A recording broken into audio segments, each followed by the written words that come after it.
The Bench with Jacob Hester and Matt Flynn. Hands to Hester, and Hester, yep, got it, 5 out of 5. From carrying each other to a natty to carrying each other on the air. Flynn is back to throw for the end zone goal. Live from the Raising Cane studio, it's Off the Bench.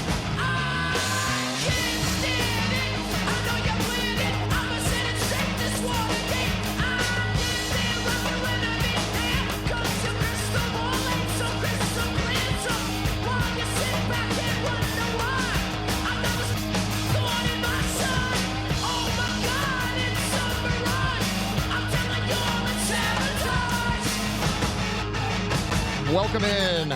Hour number 3 here on a Thursday edition of Off the Bench. Taylor Sharp, Alondra Villarreal, Cassie Spazzali all hanging out with you here this morning. I don't even want to know what you guys are talking about in the chat. I opened up the chat and saw an Alondra comment, and I'm assuming it was Scott Dice that made the original comment. So we're gonna blow right past it. No need about touching tips. No need. Yeah, touching tip. I opened the YouTube chat, trying to be, interactive, and I see touching tips is crazy. Then I scroll back up. Scott Dice, screw that. We'll go touching tips together. I don't want to know. But wild stuff goes on in that YouTube chat. It can be a fun place. It can be a very scary place if the right people are in there. All right, look, we got one more hour left with you here on the show. Next segment, 9:15 every Thursday. Chef Michael Johnson will join us for our Munchies segment. So go ahead and get those questions in the chat right now. We'll kind of get ahead of that. I got a few ready for Chef, but throw out anything you want to ask Chef Johnson. We'll maybe do a little Olympic update at 9:30. Norway dominating this thing right now. Unfortunately, U.S. is in third though, so they're hanging in there for the most part. Right now, though, look, it's 9 a.m. It's Thursday, and Alondra's got one that she said we're going to be surprised about, so she's going to go first on this. It's time for Big Deal or No Big Deal. Big deal. Ain't no big deal. Big deal. No big deal. Big deal. No big deal. No big deal. No big deal. And it is a big deal. What you got? Okay, so big deal or no big deal. Selling pizza with iguana meat as a topping. Huge deal. Who the hell's doing that? In Florida. Surprise. Yeah, Florida. So it's called Buck's Coal Fire Pizza. It's in North Palm Beach, and they went viral recently because they are selling pizza. They're selling iguana pizza. Like, not just, hey, let me get a pepperoni pizza. Can I get an iguana pizza? And it's because of the cold weather. During the cold, there's like a bunch of iguanas that just like fall out of trees and stuff like that because the cold paralyzes them. So they're an invasive species. So they've been like gathering up all the iguanas and using them as pizza toppings. That's gross. Even bigger deal or no big deal. They're not the first to do this. Ew. So there's a guy also in Florida due to the Of course. Due to the falling out of the trees iguanas, there's a guy that made iguana meat tacos, and he went viral for that as well. So, I mean, I've heard of like duck tacos and all that. So like I get that, but I mean, that feels pretty normal. Iguana, Yeah. I don't know if I could get behind that. this is a huge deal. I'm looking it up right now. So since they're invasive, they can be captured and killed humanely without a permit in Florida. Okay. Because they're invasive and they're just like falling out of trees. But the ones that are falling out of trees aren't dead. They're still alive. They're just paralyzed because they're cold-blooded. And so they're like...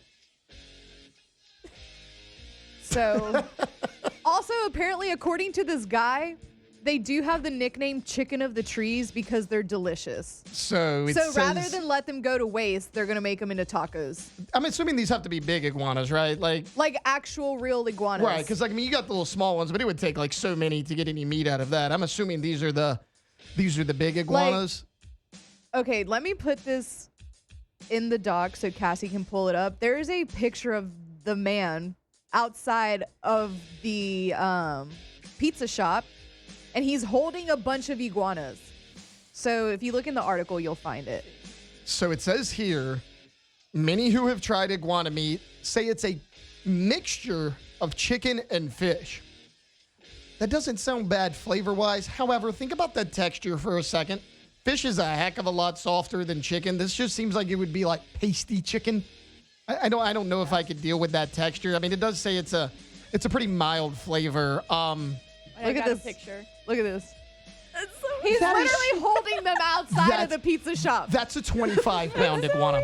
That iguana's 25 pounds. He's Also, literally holding them outside of the pizza shop. that guy, could you imagine driving down the road and seeing that and be like, damn, they got a fresh batch of iguana. We got to go get.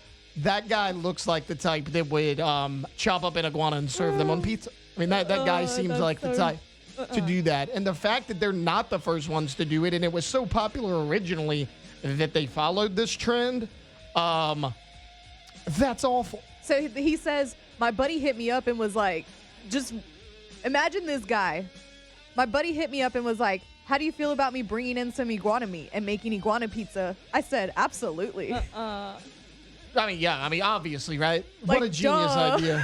Okay, does it say, like, how many they have sold? Like, are these popular, or is it just something they're... So it did say that it's highly sought after, apparently, and that they've gotten many calls about questions about trying to order some iguana pizza. So apparently it is highly sought after. I don't know exactly how many people actually ordered it. It doesn't say in this article. Maybe you can try to find it, but in this one it doesn't say. It's just wild to me that this guy was like, yeah, let's do it. Let's put iguanas on the pizza. I don't think I can, like, iguanas are kind of cute. I think they're creepy. Lizards are creepy. Like, all those, like, they're basically crawling snakes. Like, Yeah. that creeps me out a little bit.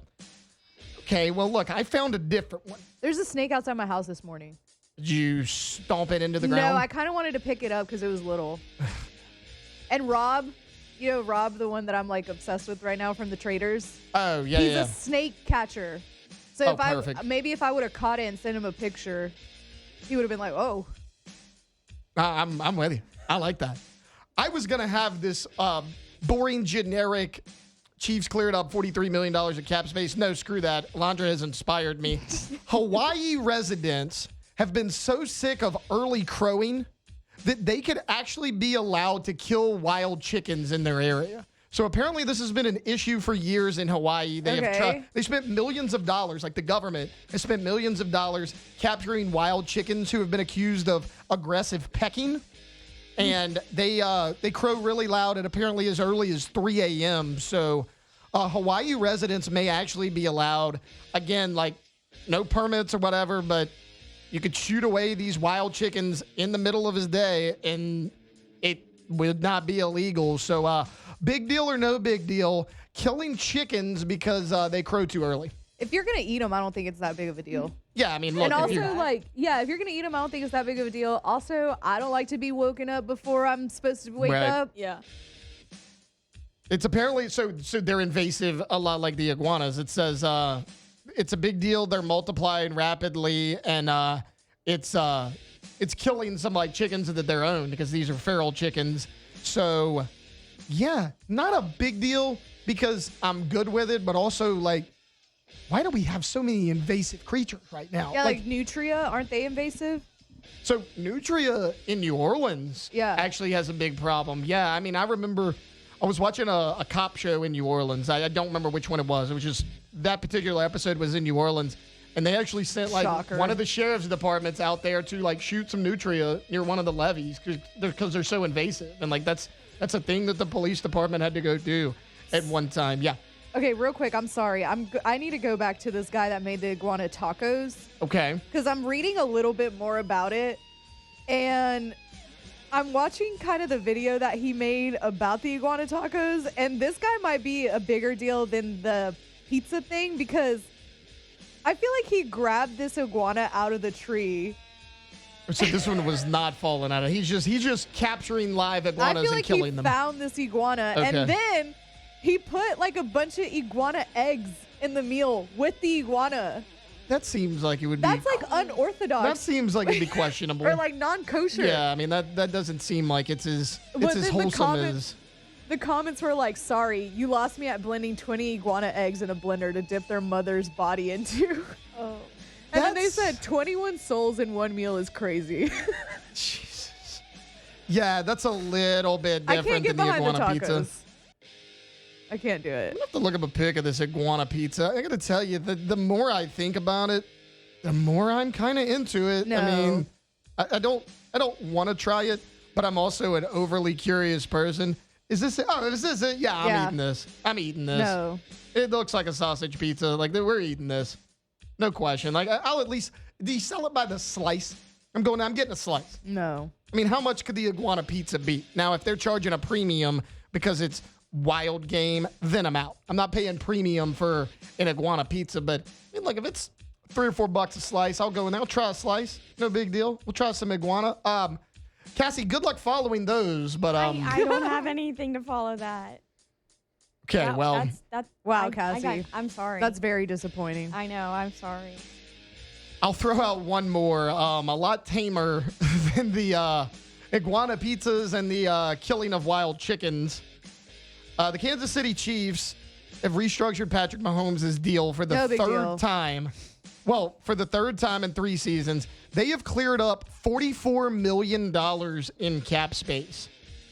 I think this is kind of a big deal because entering the offseason, they were $57 million over the cap and still needed to make some financial moves. But they have reworked his deal. And again, he was initially set to count for $78.2 million against the cap. It should drop to around 57. So, yeah, they've cleared up $44 million worth of cap space. For a team that's got a lot of aging stars, you need a lot of weapons. I talked about Travis Etienne a little bit earlier. Right now, the Kansas City Chiefs are the favorite to land him. I think this is a big deal because once Patrick Mahomes is back late in the season and he's ready to go, if you can keep your head above water if you're the Chiefs, make some big-time signings due to all this cap space, and Patrick Mahomes is back fully healthy, ready to go, and they're in playoff contention. Now, I don't think they'll be in playoff contention without Patrick Mahomes, but if they are, I mean, look out. There's a chance you could add multiple weapons for the Kansas City Chiefs. I do think that is a pretty big deal. Does anybody have any other off-the-wall, sports adjacent, or any otherwise big deal or no big deals? Nah. All right, well, I think that's a good way to end it because you're not going to top iguana pizza and tacos, of course, in the state of Florida. All right, we will take a quick timeout. On the other side, we may not be talking iguana pizza, but we do have Munchies coming up with Chef Michael Johnson next here on Off the Bench. Off the bench. All right, go to getgordon.com. Gordon McKernan Injury Attorneys. Truly the place to go if you have any question. A live agent's actually going to pull up right there on the homepage of the website. So any question you might need to ask them, it can be answered right there. But also, you can see cases they can handle in the courtroom, past client results. All that information is on getgordon.com. It's always going to be at Get Gordon on all major social media as well. So Facebook, Instagram, X, whatever it might be. And then we always say it every single day, no matter where you're listening to us in Louisiana, put your area code followed by 888-8888. Get Gordon and get it done. That's right. Get Gordon and get it done. GetGordon.com. If you have been injured, whether it's a car accident, whether it's on the job site, whether walking down the street, it doesn't matter. Give them a call and just start the conversation. Tell them about your case. Tell them about exactly what has happened.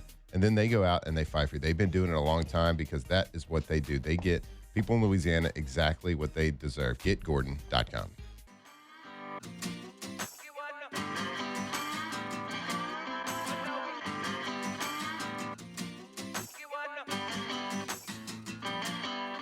Locked in on LSU football 24/7. You're listening to Off the Bench. All right, go to KTOZBlinds.com. KTOZBlinds.com is the website, and that is a website for K2Z Interiors and Outdoor Living since 2004. Blinds, shades, shutters, drapes, screens, exterior motorized screens, pergolas, aluminum shutters. What am I forgetting? Awnings, patio covers. Yeah. They've Keep done going. it all Blinds? over at K2Z. You don't listen to me. It's the first one I said. Draperies? Said that as well.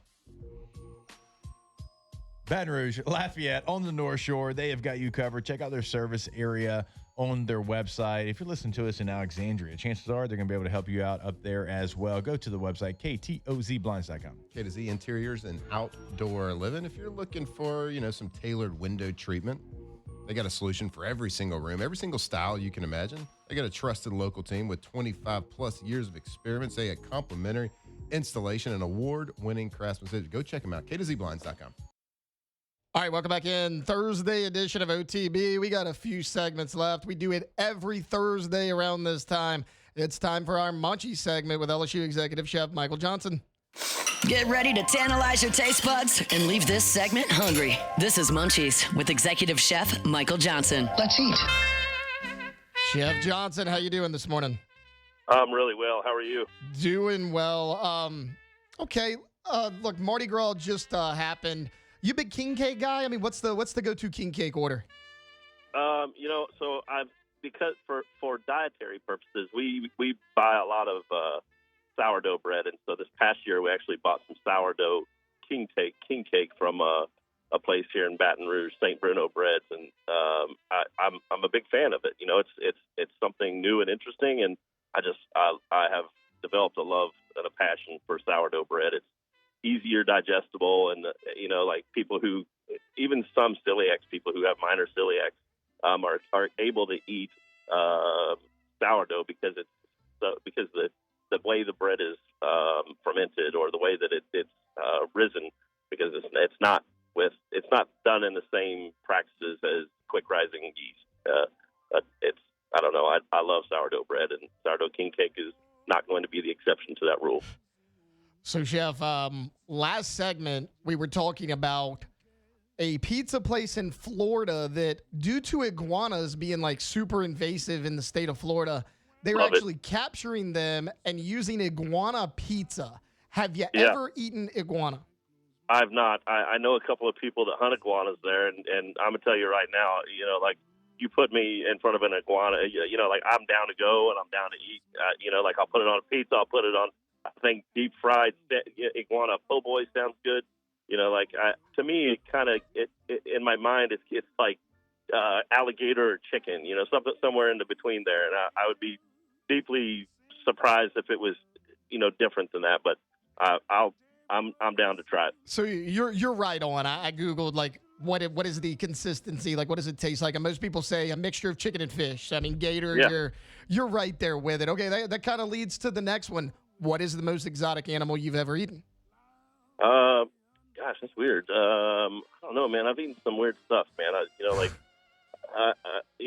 eaten balut eggs before, which are underdeveloped duck embryos. I've eaten, like some weird snails.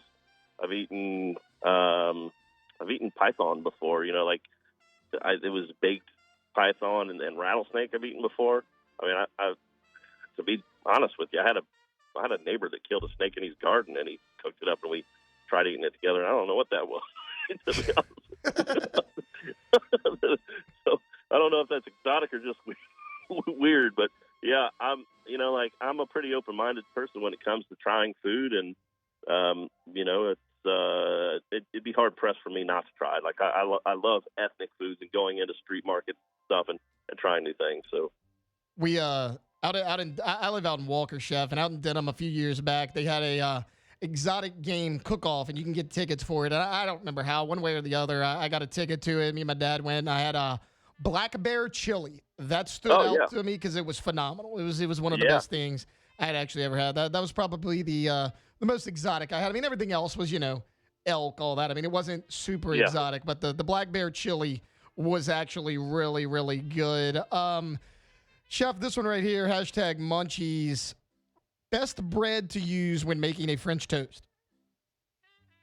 I like something nice and firm, man. And if you're just using like normal bread loaf, I'm going to go with the brioche. It has the egg in it. It has, it's eggy and it's firm, and it tolerates the stress of getting wet and then, moved around and flopped around. And I think, even steak, people think this is crazy, but stale bread actually works quite well, because once you soak it, it kind of softens it up a bit. I've made French toast with French loaves before. I don't know. I think it's part of it is kind of a personal decision, But if you're looking for traditional French toast, something that everybody can recognize when they look at it, it's probably going to be a thick cut Texas toast, like thickness brioche loaf. Hashtag Munchies. What is the best way to eat eggs, or your preferred way to eat eggs? Over easy, scrambled, poached, where you at?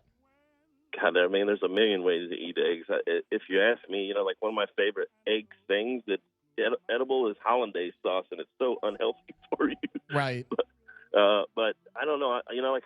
I'm pretty open to like hard-boiled eggs. At some point in my life, I went Cool Hand Luke on Easter and ate like 25 hard-boiled eggs and gave myself a real stomach ache doing it. I don't suggest trying to go Cool Hand Luke on hard-boiled eggs. Here's a good one for you. I don't know if you've ever been asked this one before. Hashtag Munchies. Most famous person you have ever cooked for, and what did you cook for them?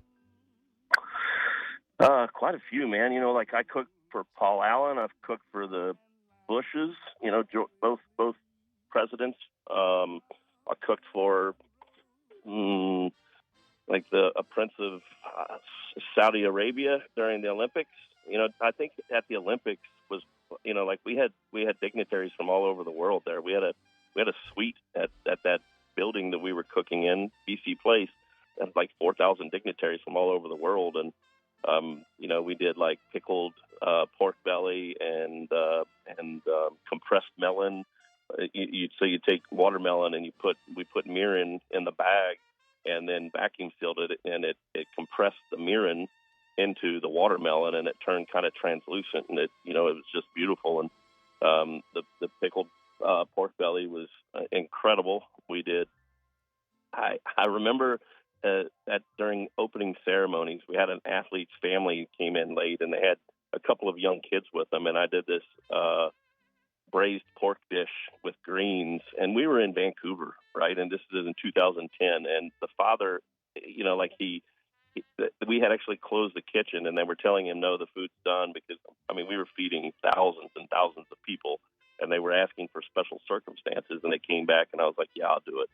And so I made them braised pork with greens, and the father came back and said, I don't know what you just cooked for my kids, but they ate every last drop of it, and my kids are the pickiest eaters everywhere. And so it was at a very important deal, but it was for some children that, they weren't the most important in the world, but they were the most important people in my world in that moment. And the father took it upon himself to come back and say thank you. And I think those were some of the most important meals. It's not who puts on the pants, but it's the fact that they put pants on the same way, and everybody deserves the same opportunity to eat food. And so I don't know. Chef, this one here is from me because we're having our first crawfish boil of the year. My family is on Saturday, and everybody drops all their own unique things in a boil. Like my brother-in-law does whole dill pickles. My wife's side of the family drops hot dogs in there. Like for you, what are your favorites to drop in the boil? But also like maybe the craziest thing you've seen dropped in a crawfish boil. Yeah, I've seen just about everything. It's from any kind of vegetable and some fruit too. Like I've put blood oranges in, I've put satsumas in, I've put pineapple in, here's where some people get lost is mushrooms. And my buddy Parker and I, he's the guy that has the place up in Manny. He and I, when we boil crawfish together, we take it's what's called John, and it's spelled DJON hyphen DJON, and it's a black mushroom base that we like to put that mushroom base into the boil, and it turns it like mud water. But that mushroom base adds a kind of an umami, savory flavor to the boil that is just incredible, man. And it's not going to be for everybody. Some people are already thumbing their nose to it and thinking that's awful. But for me, I love mushrooms, and it has a very deep kind of earthy flavor that I think that goes well with crawfish. And when we boil crawfish, the whole family comes down. They flock down there because they know that it's going to be done right. So, Chef, do you participate in Lent? If you do, is there anything specific you gave up this year? I do not, but I do. And what I mean is that I have 508 athletes that many of them do participate in Lent. And so we practice Lent here by, accommodating menus and such. And so I'm a man of God for sure, but I don't practice Lent. And that doesn't mean that we don't have, 100 people around us and more that do. So we definitely accommodate for Lent for sure. Chef, somebody asked in the chat, have you ever had a recipe stolen from you? I don't know if you have, but my question would be, like, for you, most unique thing that, like, you've created, like something that was kind of out of the box you wanted to try that turned out to be pretty good. Yeah. The first thing that comes to mind is the coffee rub that I used to make. Me and the same guy, Parker, we worked together at a baseball stadium, a minor league baseball stadium in Kansas City. And we were trying to come up with something that really grabbed attention. And we ended up doing this coffee rub ribeye sandwich. That it was a coffee rub. We drizzled honey on the ribeye and seared that so the honey caramelized, and then put the rub on it so that it stuck really well, and then grilled it. And the coffee rub just took off. By the way, we also put it on swirled Jewish and pumpernickel rye with some fried sweet potato fries on it. So the sandwich was just sick, and it sold like gangbusters.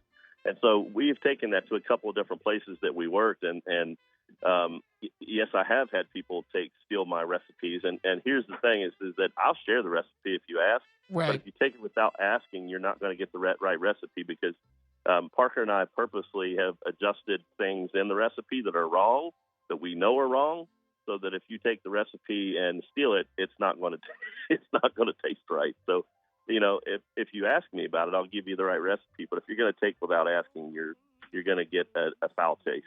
Well, and the good thing is, Chef, like the fact that it's going to be a foul taste, they're only going to try it once, so you really only have to worry about it one time. Yep. One more for you before I let you go. It's baseball season. Everyone's fired up about the Tigers. Love it. Everyone's going to be out there at the box. What is your go-to, like, must-have ballpark food? Because everybody's got something a little different. I absolutely am an idiot for a Chicago dog, man. All right. I love it. It's like a salad on a hot dog, man. And I don't know if it's there, I'll walk around the ballpark until I find it, man. I love a Chicago dog, but I've worked in baseball for so long that we've had so many other types of food, garlic fries and other stuff. Like I'm a fan of baseball food, just to be honest with you. I love the experience at the park, and I love the ballparks that take it beyond the hot dog too, that have really high class food. I love going to the parks that have that kind of stuff. But if it's what you're asking me, like my favorite thing to go to is definitely a Chicago dog. Chef, how do you think the Tigers are going to do this year? I think they're going to do great, man. I love Jay. I love his team. I love the guys. I've got to hang out with a couple of guys, and he just, man, he's got it. The energy's there. He's, Jay, it's the culture of LSU, right? Like they're just bought into the program, and he's 1,000% invested in what he's trying to accomplish, teaching those guys. Josh Jordan is another great guy. I love the whole baseball team, man, and I love watching them play, and they enjoy the game, and it is a game for them, and we're rooting for them the season through for sure. All right, Chef Michael Johnson joins us every Thursday for our Munchies segment. Chef, thanks for the time this morning. Take care, guys. That was LSU Executive Chef Michael Johnson. One thing I learned from that interview, Chef Johnson will eat just about anything. I mean, when I asked what's the most exotic thing he's ever eaten, like for me, I have an answer right across the bat.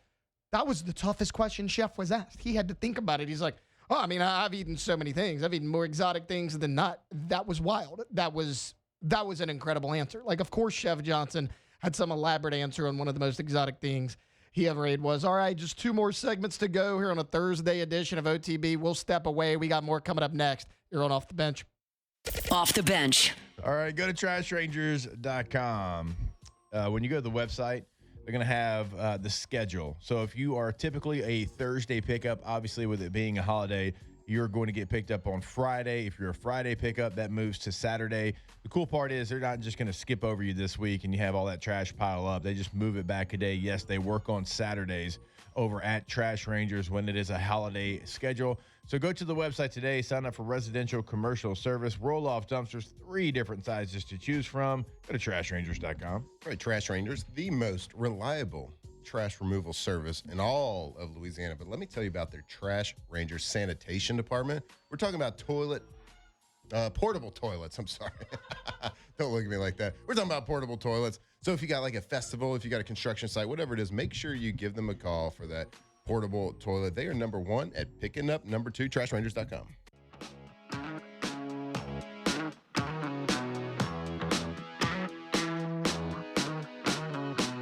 Locked in on LSU football 24/7. You're listening to Off the Bench.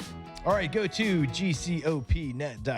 That is the website for Gulf Coast Office Products. And look, we tell you all the time, it is one of those situations where if you need a document, you can't really wait. It's not like, oh, we'll get somebody in here to fix it. No, you got to have it done right then and there. And so that's what GCOP does for you every single time, because they have the fastest service response times in the region, top of the line, Canon copiers and printers, and a local team that actually picks up the phone when you call them. From small businesses to major enterprises, GCOP builds custom solutions that save you time, money, and headaches. So stop fighting with your office equipment and let the pros handle it. And that is always going to be Gulf Coast Office Products. That's why LSU, the Saints, the Pelicans, the Raging Cajuns all trust GCOP. They are truly the best in the business. Find all that information on their website at gcopnet.com. Welcome back in. Thursday edition of Off the Bench. Taylor Sharpie with you, Alondra Villarreal, Cassie Spazzali along for you as well. About 20 minutes to go here on this Thursday morning. Guys, this will be in honor of Matt Flynn. Got a little Olympic update for you. We hadn't done it all week. We'll do a quick little segment because I found out where the biathlon came from. No, it wasn't some hunter that just was good at skiing and shooting. How about this? It was a military training exercise for European countries. Norwegian, Swedish military, Russian military. It combined skiing and shooting for border defense. And then there was a whole 1912 manual for the Russian military explaining how it worked. That was a foundational document for putting this sport in the Olympics. Apparently, Russia, Germany, Norway, all these countries were big into putting it into the Olympics. And speaking of the Olympics in Norway, guys, they're dominating this thing. Norway has 16 gold medals, 8 silver, 10 bronze. They have 34 total. Now, the U.S. is sitting right there at 24, just 7 total as far as gold go. There's this one guy for Norway. Let's try not to butcher this guy's name. Johannes Hoslov Kleibos. Yeah, I'm sure that's right. He now has 5 gold medals in this Olympics, 10 gold medals total, and it made me realize one thing. Michael Phelps is incredible. This guy has 10 gold medals, and it's second all-time to Michael Phelps' 23. That's insane. Like, when you look at some of the greatest athletes of all time across all sports, like Tom Brady for football, like everybody says, oh, they're my GOAT of whatever. Like, there's the debate between Michael Jordan and LeBron James for basketball. You could, a number of players in baseball, right? Like, baseball is kind of the most wide open one. Tennis, you got Federer, you got Nadal, you got Djokovic. Is there a more dominant athlete in American history than Michael Phelps? I mean, look at what this guy, 23 Olympic gold medals. This Norwegian cross-country skier just got second with 10. That's incredible. I mean, like, there's not an equal to Michael Phelps anywhere. His first Olympics, he went 8 for 8. 8 events, 8 gold medals. Like, that's why I'm not as locked into the Winter Olympics as I was the summer. Michael Phelps made the Summer Olympics watchable. Like, if you were to make a Mount Rushmore of all athletes ever in the U.S., like, for me, the easiest one would be Michael Phelps. He goes up there number 1. Like, Phelps is up there. Tom Brady's up there. The next 2 are up for debate. Like, a lot of people will say Michael Jordan's the greatest basketball player that ever lived. You'll have a lot of people from our generation say It's LeBron James. The generation after me will probably have a different name. I don't think there's any debate with Tom Brady, but there's some people that say, oh, well, if you give Patrick Mahomes enough time, he'll pass Tom Brady. Patrick Mahomes is not passing Tom Brady, but that's beside the point. No one's passing Michael Phelps ever in anything. Like, to me, yes, he's the most decorated Olympian in history. No question. 28 total medals, 23 gold.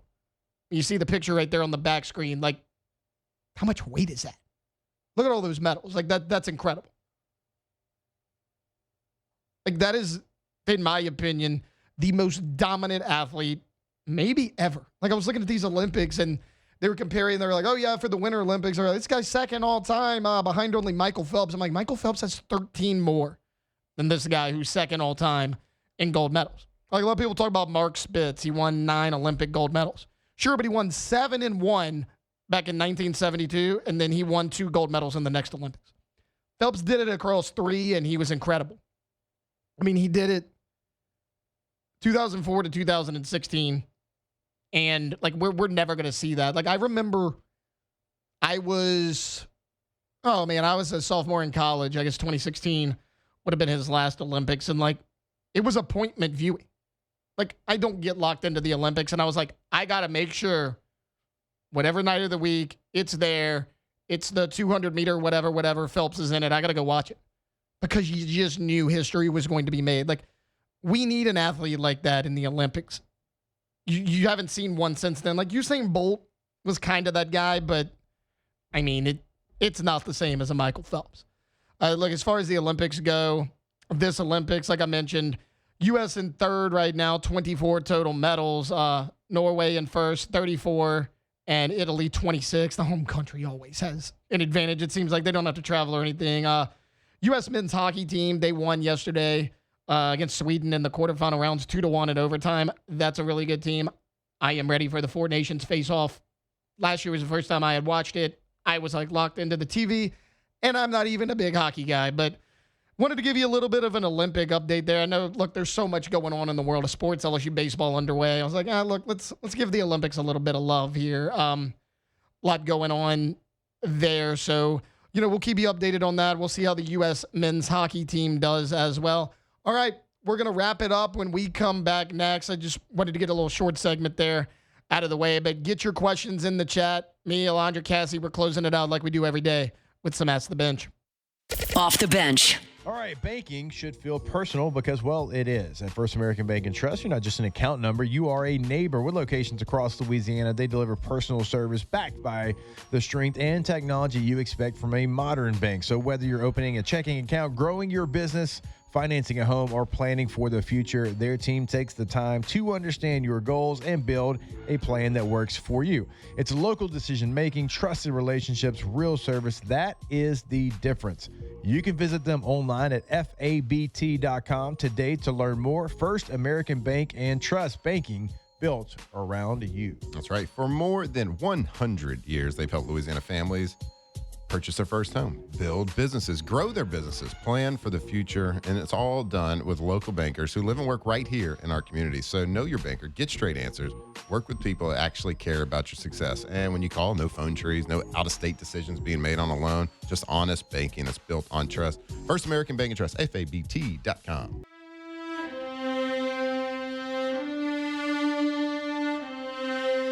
A tornado flew around my room. Tigers turn talkers. This is Off the Bench. Usually doesn't rain in Southern California, much like Arizona. My eyes don't shed tears, but boy, they pour when I'm thinking about you. Welcome back in. Final segment here on a Thursday edition of Off the Bench. Taylor Sharp sitting in for Jacob Hester and Matt Flynn. Alondra Villarreal, Cassie Spazzali hanging out with you as well. We got to Ask the Bench right now. I got the first one.